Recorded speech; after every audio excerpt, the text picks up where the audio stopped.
नमस्कार दोस्तों, चैत्र नवरात्रि की हार्दिक शुभकामनाएं। आज हम आपको नवरात्रि व्रत कथा सुनाने जा रहे हैं, तो प्रेम से बोलिए जय माता दी। इस कथा का भक्ति भाव से श्रवण करने से दुख दरिद्रता का नाश होता है, घर में सुख समृद्धि का वास होता है और व्यक्ति के सभी रुके कार्य सिद्ध हो जाते हैं। एक समय की बात है, एक बार पति जी ने ब्रह्मा जी के सामने नवरात्रि व्रत की महिमा का वर्णन सुनने की इच्छा बताई। उन्होंने कहा, इस व्रत का क्या फल है, इसे किस प्रकार करना चाहिए और सबसे पहले इस व्रत को किसने किया था, ये सब विस्तार पूर्वक बताएं। तब ब्रह्मा जी ने कहा, हे बृहस्पति, प्राणियों के हित की इच्छा से तुमने बहुत अच्छा प्रश्न किया है, जो मनुष्यों के सभी मनोरथ पूर्ण करने वाली कहानी है। इस व्रत को करने से पुत्र सुख, धन, विद्या और अपार सुख की अनुभूति होती है। यदि व्रत करने वाला पुरुष सारे दिन उपवास न कर सके तो एक समय भोजन करे और 10 दिन बांधव सहित इस कथा का श्रवण करे। हे बृहस्पति, जिसने पहले इस व्रत को किया उसकी मैं कथा तुम्हें सुनाता हूँ, जिसे ध्यान पूर्वक श्रवण करो। प्राचीन नगर में एक अनाथ ब्राह्मण रहता था। वह दुर्गा माँ का भक्त था। उसे संपूर्ण गुणों से युक्त सुमति नाम की एक संपन्न कन्या उत्पन्न हुई। वह कन्या अपने पिता के घर धीरे धीरे बढ़ने लगी, जैसे शुक्ल पक्ष में चंद्रमा की कला बढ़ती हो। उसके पिता जब प्रतिदिन पूजा करने के बाद होम आदि किया करते थे, वह भी उस समय नियम से वहाँ उपस्थित रहती थी और माता दुर्गा की विधिवत पूजा किया करती थी। एक दिन की बात है, सुमति देवी के पूजन में उपस्थित नहीं हुई। उसके पिता को ऐसी असावधानी देखकर क्रोध आ गया और उसने अपनी पुत्री से कहा, अरे दुष्ट पुत्री, आज तूने भगवती का पूजन नहीं किया, इस कारण मैं तेरा विवाह एक कुष्ठ रोगी के साथ करवा दूंगा। पिता की बात सुनकर सुमति को बड़ा दुख हुआ। उसने कहा, हे पिता, मैं आपकी अधीन हूँ, इसलिए आपकी जैसी इच्छा हो आप वैसा करो। आप जिससे चाहो मेरा विवाह करा सकते हो, पर होगा वही जो मेरे भाग्य में लिखा है, क्योंकि कर्म करना मनुष्य के अधीन है, परंतु फल देना ईश्वर के अधीन है। कन्या की ऐसी बात सुनकर ब्राह्मण ने क्रोधित होकर उसका विवाह एक कुष्ठ रोगी से करवा दिया और कहा, हे पुत्री, अब अपने कर्मों का फल भोगो। अब देखते हैं भाग्य के भरोसे रहकर तुम क्या क्या करती हो। पिता की ऐसी बात सुनकर मन ही मन वह सोचने लगी कि अहो, मेरा इतना बड़ा दुर्भाग्य है। और ऐसा सोचते हुए वह कन्या अपने पति के साथ वन में चली गई और उस डरावने वन में बड़ी मुश्किल से उसने रात व्यतीत की। उसकी ऐसी दशा देखकर माता भगवती ने उसके पुण्य प्रताप से प्रसन्न होकर प्रकट हुई और कहा, हे दीन ब्राह्मणी, मैं तुझसे प्रसन्न हूँ, तुम जो चाहो वरदान मांग सकती हो। तब सुमति ने कहा, आप कौन? ब्राह्मणी का ऐसा वचन सुन देवी ने कहा, मैं आदि शक्ति भगवती हूँ, मैं प्रसन्न होने पर सभी प्राणियों के दुख को दूर करती हूँ। हे ब्राह्मणी, मैं तुझ पर तेरे पूर्व जन्म के पुण्य के प्रभाव से प्रसन्न हूँ। तुम्हारे पूर्व जन्म का वृतांत तुम्हें सुनाती हूँ। तू पूर्व जन्म में निषाद की स्त्री थी और अति पतिव्रता थी। एक दिन तेरे पति निषाद ने चोरी करने के कारण तुम दोनों को सिपाहियों ने पकड़कर कारागार में डाल दिया। उन लोगों ने तुम दोनों को भोजन नहीं दिया। इस प्रकार नवरात्रि के दिनों में तुमने ना तो कुछ खाया और ना ही जल पिया। इस प्रकार तुमने पूरे 9 दिन व्यतीत किए। इस तरह तुम्हारा नवरात्रि का व्रत हो गया। उन दिनों तुमने जो व्रत किया, उस व्रत के प्रभाव से प्रसन्न होकर मैं तुझे मनवांछित फल देना चाहती हूँ, इसलिए तुम्हारी जो इच्छा हो तुम मांग सकती हो। इस प्रकार माता रानी के ऐसे वचन सुनकर ब्राह्मणी बोली, हे माता, मैं आपको प्रणाम करती हूँ। यदि आप मुझ पर प्रसन्न हैं तो कृपया करके मेरे पति का कोढ़ दूर करें। देवी ने कहा, उन दिनों जो तुमने व्रत किया था, उस दिन के व्रत का एक दिन का पुण्य अपने पति का कोढ़ दूर करने के लिए अर्पित कर दो।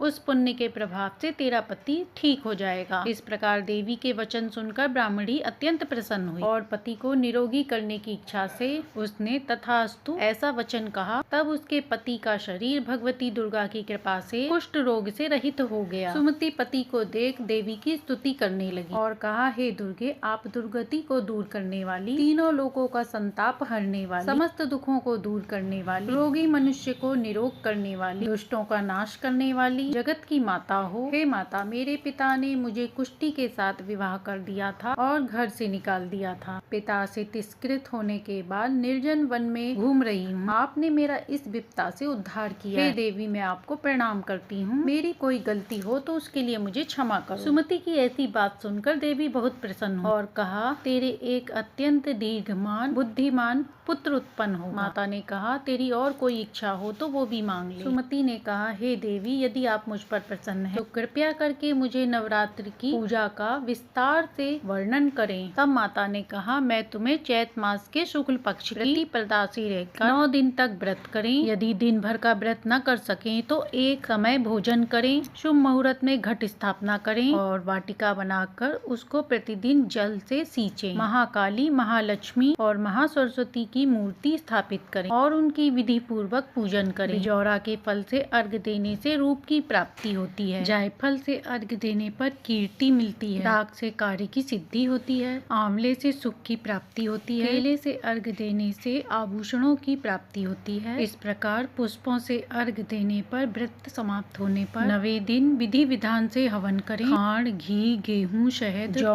तिल, बेलपत्र, नारियल और कदम जैसी विभिन्न सामग्रियों से हवन करें। इस प्रकार विधि पूर्वक बताए गए विधि के अनुसार जो मनुष्य इस व्रत को करता है उसके सभी मनोरथ सिद्ध होते हैं। इसमें तनिक भी संदेह नहीं। इन 9 दिनों में जो भी दान दिया जाता है उसका कई गुना फल मिलता है। इस नवरात्र व्रत को करने से अश्वमेघ के बराबर फल मिलता है। हे ब्राह्मणी, इस संपूर्ण मनोरथ को पूर्ण करने वाली इस उत्तम व्रत को तीर्थ, मंदिर अथवा घर में बताई विधि के अनुसार करें। इसके बाद ब्रह्मा जी बृहस्पति देव से बोले, इस प्रकार ब्राह्मणी को व्रत की विधि बतलाकर देवी अंतर ध्यान हो गई। अतः जो मनुष्य या स्त्री इस व्रत को करता है वह सभी सुखों को प्राप्त करने के बाद मोक्ष की प्राप्ति करता है। ब्रह्मा जी बृहस्पति से कहते हैं, इस दुर्लभ व्रत का महालय जो मैंने तुम्हें बताया, यह व्रत अनंत गुना फल देने वाला है। ऐसा सुनकर बृहस्पति जी आनंद से भर गए और बोले, ब्रह्मा जी आपने मुझ पर अति कृपा की जो मुझे इस व्रत का महत्व सुनाया। ब्रह्मा जी ने कहा, हे पुत्र, यह देवी संपूर्ण लोकों का उद्धार करने वाली हैं। इस महादेवी के प्रभाव को कोई नहीं जान सकता। तो प्रेम से बोलिए देवी भगवती की जय। जो भी व्यक्ति माता के 9 रूपों की इस कथा को सुनता है तो उन्हें सभी प्रकार के मनवांछित फल की प्राप्ति होती है। अकाल मृत्यु, अनचाही विपत्ति हमेशा के लिए समाप्त हो जाती है। पहले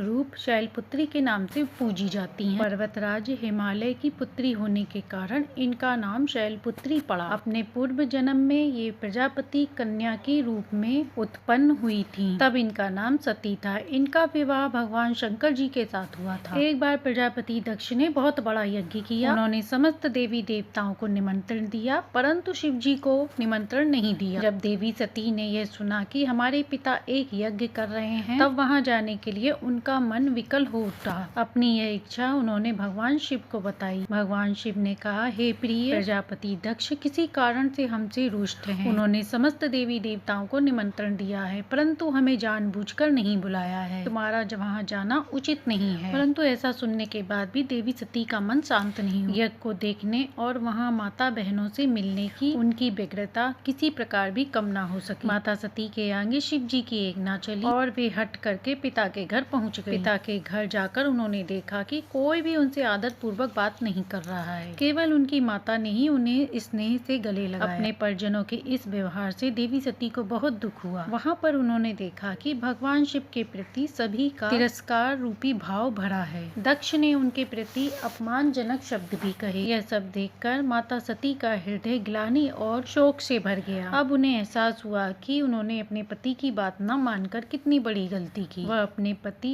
भगवान शिव के अपमान को न सह सकी। उन्होंने अपने इस रूप को अग्नि में जलाकर भस्म कर दिया। इस घटना से शिव जी क्रुद्ध हो गए। अपने गणों को भेजकर उन्होंने इस यज्ञ को अनिष्ट कर दिया। सती ने अपने शरीर को अग्नि में भस्म करने के बाद शैलपुत्री के रूप में हिमालय में जन्म लिया। इसीलिए वह शैलपुत्री के नाम से विख्यात हुई। पार्वती, हेमवती ये उन्हीं के नाम हैं। इस जन्म में भी शैलपुत्री का विवाह भगवान शिव के साथ हुआ। कहा जाता है नवरात्र के प्रथम दिन यानी चैत की प्रतिपदा को जो भी भक्त उनके दर्शन करता है, उनकी कथा को सुनता है, उनके वैवाहिक जीवन के सारे कष्ट दूर हो जाते हैं। शैलपुत्री का वाहन वृषभ है। उनके बाएं हाथ में कमल और दाएं हाथ में त्रिशूल रहता है। तो प्रेम से बोलिए माता शैलपुत्री की जय। माता ब्रह्मचारिणी का रूप अत्यंत भव्य है। उनके दाहिने हाथ में जप की माला और बाएं हाथ में कमंडल है। अपने पूर्व जन्म में ये हिमालय की पुत्री के रूप में उत्पन्न हुई थी। तब नारद जी के उपदेश के अनुसार उन्होंने भगवान शिव को पति के रूप प्राप्त करने के लिए अत्यंत कठिन तपस्या की थी। इसी कारण इन्हें ब्रह्मचारिणी के नाम से व्यक्त किया गया। 1000 वर्ष तक इन्होंने केवल फल फूल खाकर व्यतीत किए। 100 वर्षों तक केवल साग निर्वाह किया था। कुछ दिनों तक कठिन उपवास रखते हुए खुले आकाश के नीचे सर्दी गर्मी वर्षा को झेलते हुए अनेक कष्ट सहने के बाद 30,000 वर्षों तक केवल जमीन पर टूटकर गिरे हुए बेलपत्र खाकर उन्होंने भगवान शिव की आराधना की। इसके बाद उन्होंने टूटे हुए बेलपत्र को खाना भी छोड़ दिया। कई हजार वर्षों तक निर्जल और निराहार तपस्या करती रहीं।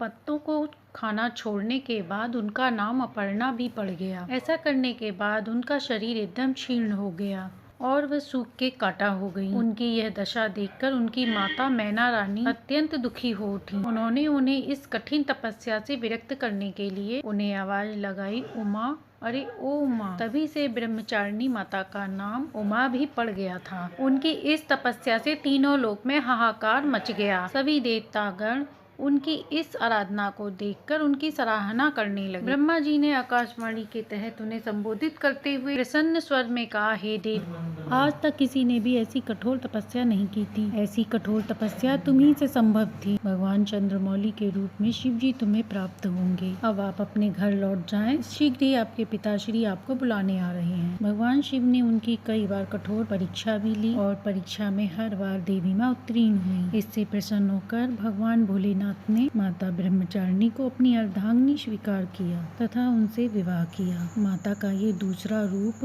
भक्तों को अत्यंत सुख देने वाला है। माता ब्रह्मचारिणी की जय। माता चंद्रघंटा की पौराणिक कथा। अपनी कठोर तपस्या के तहत भगवान शिव को जीतने के बाद देवी पार्वती राजा हिमालय के महल में अपने घर लौट आई। उनके माता और पिता अपनी बेटी को तपस्या में सफल देखकर बहुत ही प्रसन्न हुए। शिव जी व माता पार्वती के विवाह का वह दिन भी आ गया। सभी देवी देवता इस बात से बहुत प्रसन्न थे कि उनके भगवान का विवाह हो रहा है। सभी लोग राजा हिमालय के महल में गए। भोलेनाथ तो सीधे साधे हैं, उन्हें बाहरी दिखावे की कोई जरूरत नहीं है। वह जैसे थे वैसे ही विवाह के लिए आगे बढ़े। वासुकी और तक्षक जैसे सबसे भयानक सांपों के साथ उनकी माला, कंगन, कमरबंद और कानों में बालियां थीं। उनके बाल उलझे हुए थे। उनका पूरा शरीर शमशान की राख में ढका हुआ था। उन्होंने अपने 5 सिर प्रकट किए और अन्य लोगों के विपरीत एक बैल पर सवार होकर आए। मैना देवी माता पार्वती की माँ, जो अपने दामाद को देखने की प्रतीक्षा कर रही थी, जिसके लिए उनकी बेटी ने कठोर तपस्या करी थी, भगवान शिव को देखने के बाद वह हताश और निराश हो गयी। भूत, प्रेत, पिशाच बम बम भोले के नारों से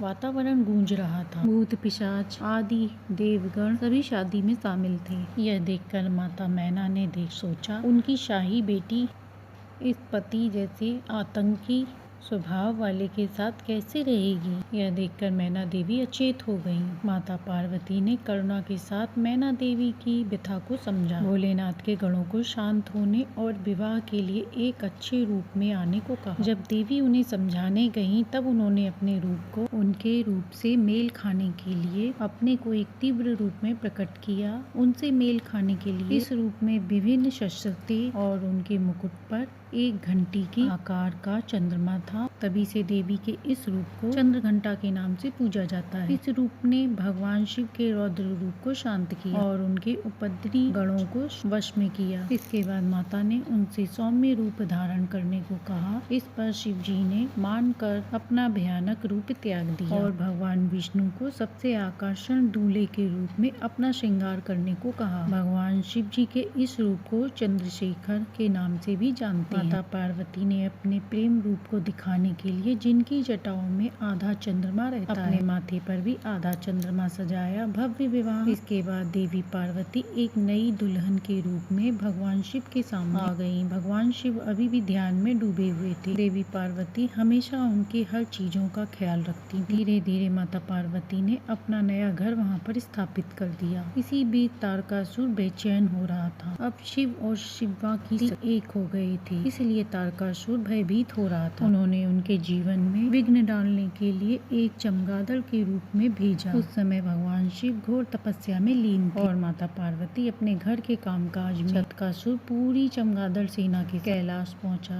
जटकासुर और उसकी चमगादड़ सेना ने आकाश को पूरे पंखों से ढक लिया। उन्होंने माता पार्वती के सजाए हुए घर को उजाड़ना शुरू कर दिया। इसके बाद माता पार्वती ने नंदी के सहयोग लेने का विचार किया, लेकिन नंदी कहीं नहीं मिले। भगवान शिव के गणों ने जटकासुर की शक्तिशाली सेना से प्रार्थना की कि उन्हें बार बार जटकासुर की सेना के सामने हार का सामना करना पड़ रहा है और भगवान शिव अभी भी गहरी तपस्या में लीन थे। तब माता पार्वती स्वयं शिव जी से मिलने गई और उनसे इस विपत्ति के मार्गदर्शन करने के लिए विनती की। फिर भी अपने तप से विचलित न होते हुए सुरक्षा के लिए उन्हें भीतर से सशक्त करने का निर्णय लिया। भगवान शिव अपनी साधना में गहरे थे। इसके बाद माता पार्वती ने अकेले जटासुर से लड़ने का फैसला किया। गुफा से बाहर निकली और उन्होंने देखा आकाश में अभी भी अंधेरा था। पूरा आसमान चमगादड़ के पंखों से ढका हुआ था। उन्होंने चंद्रदेव से कहा कि उनके युद्ध मैदान में उजाला करें, इसीलिए उनके माथे पर विराजमान हुए। युद्ध में उनकी सहायता करने के लिए हिमालय भेड़ियों का एक झुंड उनकी सहायता के लिए दौड़ा। तब माता पार्वती एक विशाल घंटा लेके आई और उन्होंने इतनी जोर से घंटी बजाई कि सभी चमगादड़ लोगों ने आसमान साफ कर दिया। उन्हीं भेड़ियों में से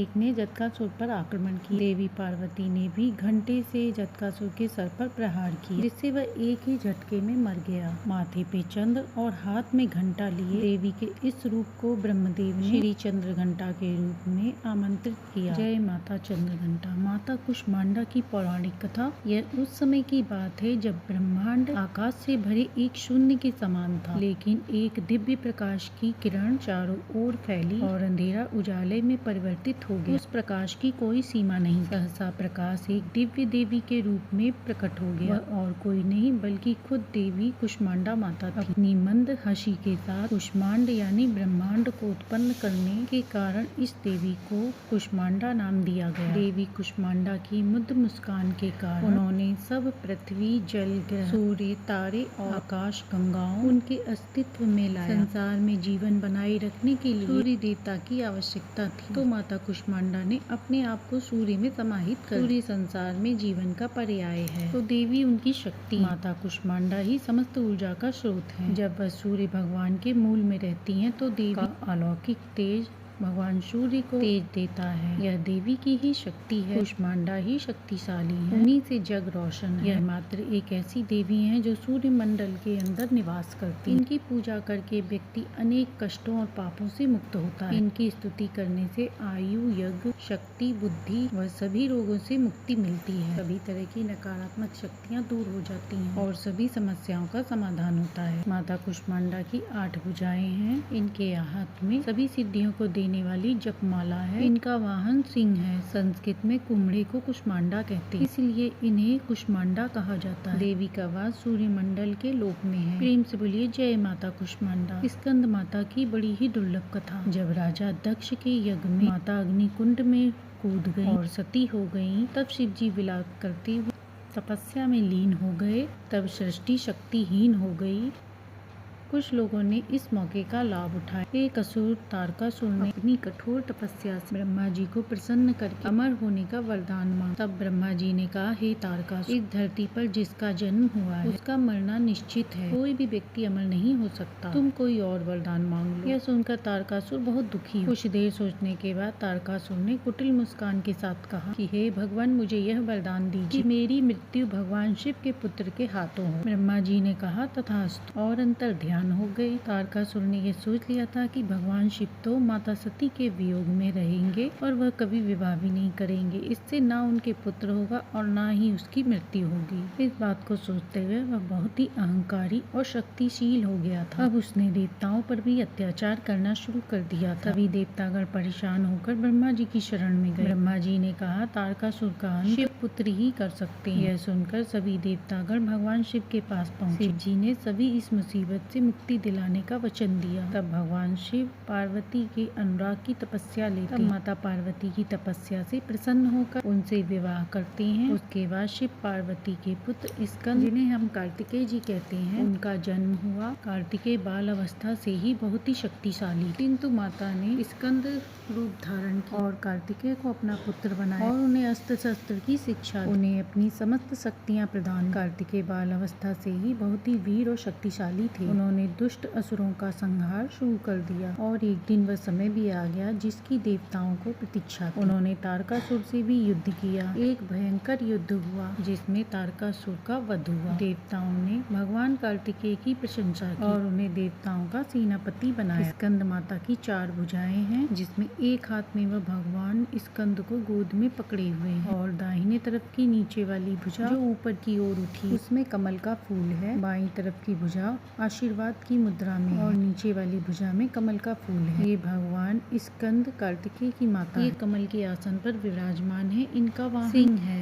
इस कारण इन्हें पद्मसरा देवी भी कहा जाता है। स्कंद माता सूर्य मंडल की अधिष्ठात्री देवी है। इनकी उपासना से भक्त की सभी इच्छाएं पूर्ण होती हैं और मोक्ष का मार्ग सुलभ होता है। तो प्रेम से बोलिए स्कंद माता की जय। माता कात्यायनी की बड़ी ही दुर्लभ कथा है। जब पृथ्वी पर असुरों का बहुत उत्पात हो रहा था, तब ऋषियों और भी लोगों को मुक्ति दिलाने के लिए माँ कात्यायनी आदि शक्ति कात्यायनी के रूप में प्रकट हुई। कत नामक एक प्रसिद्ध ऋषि, उनके पुत्र का नाम कात्य ऋषि था। इन्हीं कात्य ऋषि के गोत्र में अति प्रसिद्ध कात्यायनी माता का जन्म हुआ। महर्षि कात्यायन माता जगदम्बा के परम भक्त थे और ऋषि चाहते थे कि उनका जन्म उनकी पुत्री के रूप में उनके घर हो। माँ जगदम्बा की उपासना करते हुए उन्होंने बहुत दिनों तक कठोर तपस्या। माँ भगवती उनकी तपस्या से प्रसन्न हुई और उनके घर में जन्म लेने का स्वीकार किया। अश्विनी कृष्ण पक्ष की चतुर्दशी तिथि को जन्म के उपरांत कात्यायन ऋषि ने माता जगदम्बा की विधिवत पूजा का आयोजन। सप्तमी, अष्टमी और नवमी तक 3 दिन तक उन्होंने कात्यायन ऋषि की पूजा ग्रहण की। माता कात्यायनी ने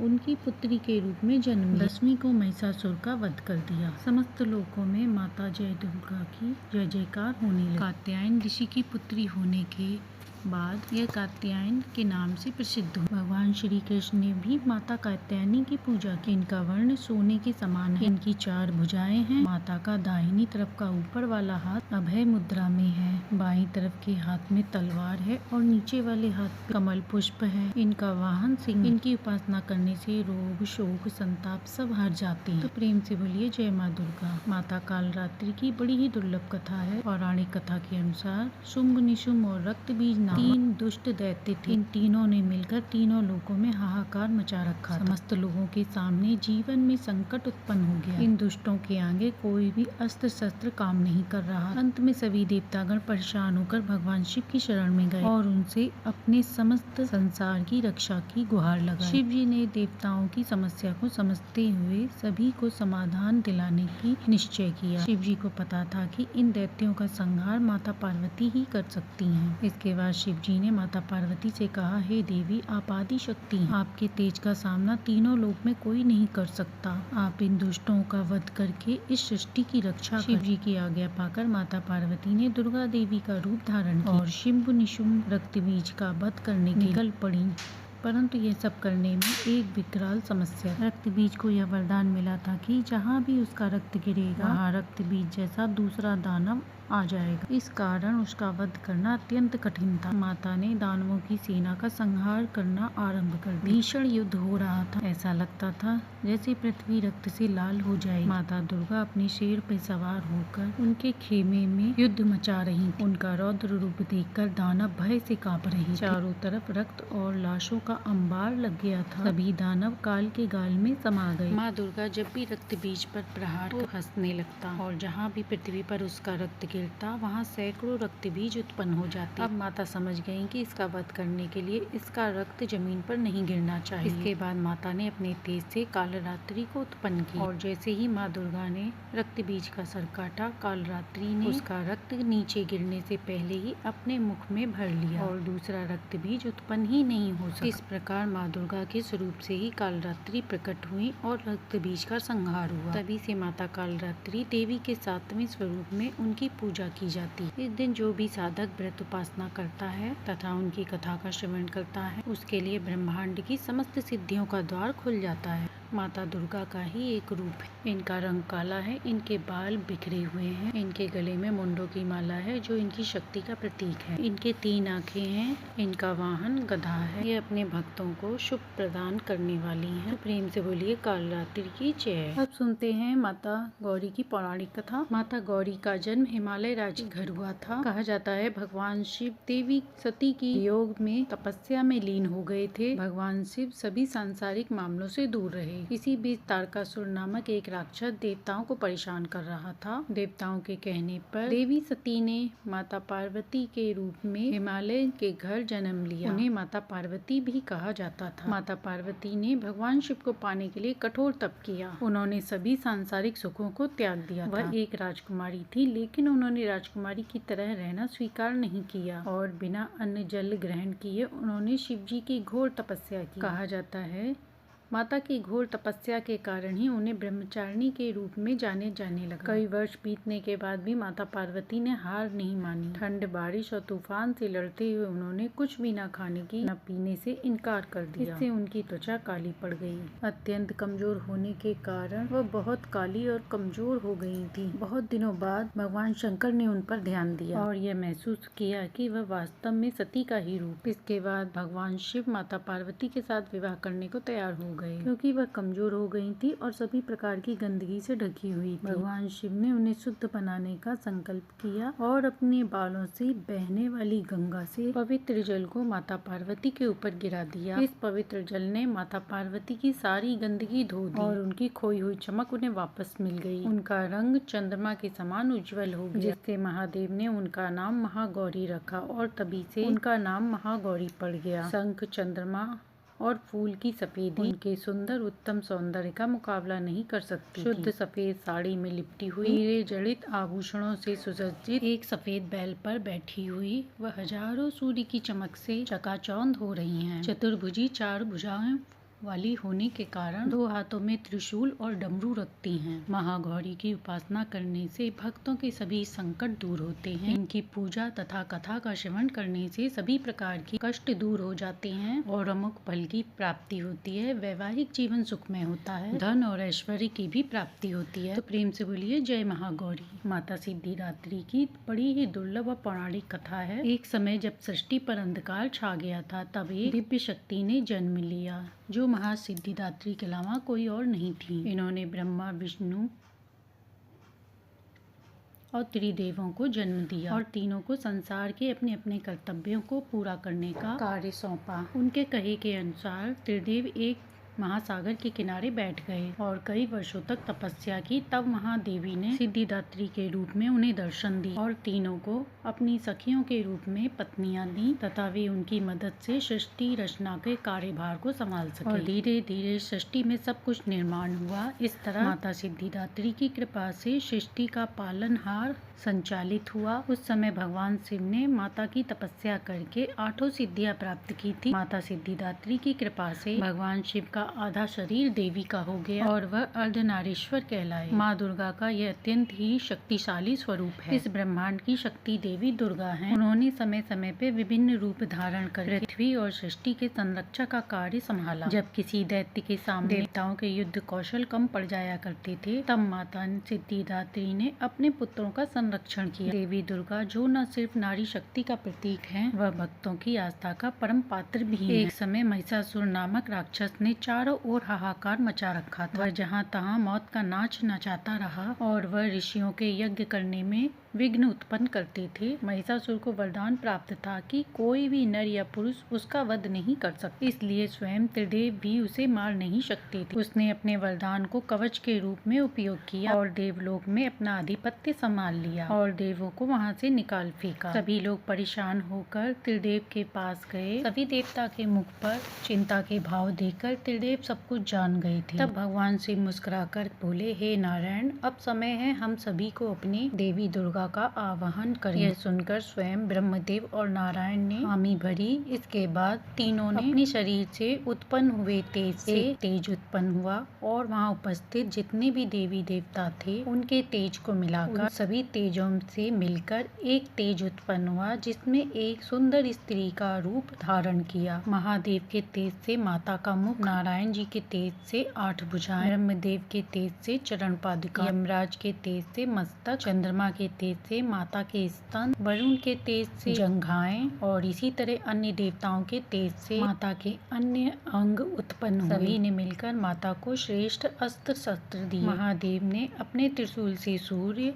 नारायण ने एक दिव्य चक्र, ब्रह्मा जी ने एक दिव्य कमंडल, सागर ने सुंदर रत्नों से जड़े आभूषण, कभी मैले न होने वाले वस्त्र और मुकुट दिए, वरुण ने शंख सिंह दिया और इसी प्रकार देव शिल्पी विश्वकर्मा जी ने उन्हें अस्त्र शस्त्र दिव्य दिए। माता का यह रूप अत्यंत तेजस्वी और सुंदर, सभी ने देवी के इस रूप की स्तुति की तथा पुष्प वर्षा की। माता ने प्रसन्न होकर कहा, हे देवों, बताओ मेरा प्रादुर्भाव किस कारण हुआ है। इसके बाद देवताओं ने सारा हाल कह सुनाया। माता ने विकराल रूप धारण कर पहले दैत्यराज विध्वंस किया और बाद में महिषासुर को भी मार दिया। इसी तरह सभी माताओं की उपासना विधि विधान से करने, दुर्गा नवमी के दिन इनकी उपासना पूर्ण करने के बाद भक्तों की लौकिक और परलौकिक सभी प्रकार की कामनाएं पूर्ण होती हैं। तो प्रेम से बोलिए जय माँ सिद्धिदात्री, जय माँ दुर्गा। तो ये थी नवरात्रि में सुनी जाने वाली माता के 9 रूपों की कथा, जिसे सुनने से माता की विशेष कृपा प्राप्त होती है।